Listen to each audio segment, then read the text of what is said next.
ಪಾಂಡುರಂಗ ಪ್ರಭೋ ವಿಠಲ ಜಗದಾಧಾರ ಜಯ ವಿಠಲ.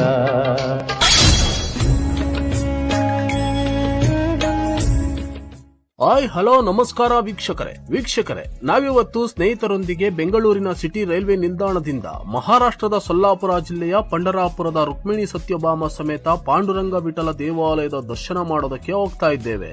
ಬೆಂಗಳೂರಿನಿಂದ ಸುಮಾರು 972 ಕಿಲೋಮೀಟರ್ ದೂರದಲ್ಲಿರುವ ಮಹಾರಾಷ್ಟ್ರದ ಪಂಢರಾಪುರಕ್ಕೆ ಸಂಜೆ 7 ಗಂಟೆಗೆ ಹೊರಟು ಮರುದಿನ ಮಧ್ಯಾಹ್ನ 1 ಗಂಟೆಗೆ ನಮ್ಮ ಪ್ರಯಾಣ ಅಲ್ಲಿಗೆ ತಲುಪಿತ್ತು.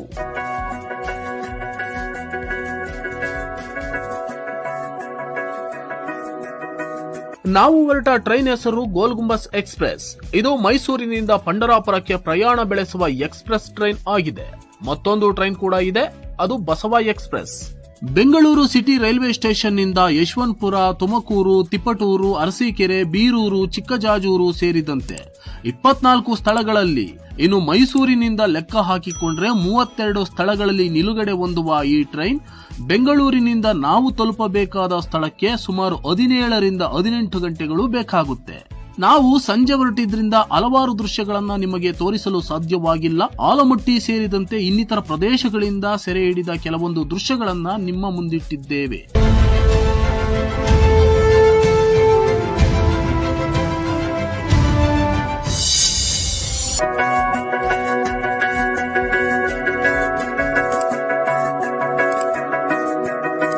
ಉತ್ತರ ಕರ್ನಾಟಕದ ಬಯಲು ಸೀಮೆ ಪ್ರದೇಶದಲ್ಲಿ ಹೆಚ್ಚಾಗಿ ನಮಗೆ ಕಂಡುಬಂದದ್ದು ಜೋಳ, ತುಗರಿ, ಈರುಳ್ಳಿ, ಕಬ್ಬು, ಇನ್ನೂ ಹಲವು ಮಿಶ್ರಿತ ಬೆಳೆಗಳು. ಇಲ್ಲೊಂದು ವಿಚಾರವನ್ನು ನನ್ನ ನೆಚ್ಚಿನ ವೀಕ್ಷಕರ ಜೊತೆ ಹಂಚಿಕೊಳ್ಳೋದಕ್ಕೆ ಇಷ್ಟಪಡ್ತೀನಿ. ನಾವು ಕಂಡಂತಹ ಸತ್ಯ ದರ್ಶನ ಏನೆಂದ್ರೆ, ಉತ್ತರ ಕರ್ನಾಟಕ ಭಾಗದ ಬಯಲು ಸೀಮೆಯ ರೈತರು ಯಥೇಚ್ಛವಾಗಿ ಬೆಳೆ ಬೆಳೆದು ನಮಗೆ ಆಹಾರದ ಕೊರತೆಯನ್ನ ನೀಗಿಸ್ತಾ ಇರೋದ್ರಿಂದಲೇ ಕೋಟ್ಯಾಂತರ ಜನ ಇವತ್ತು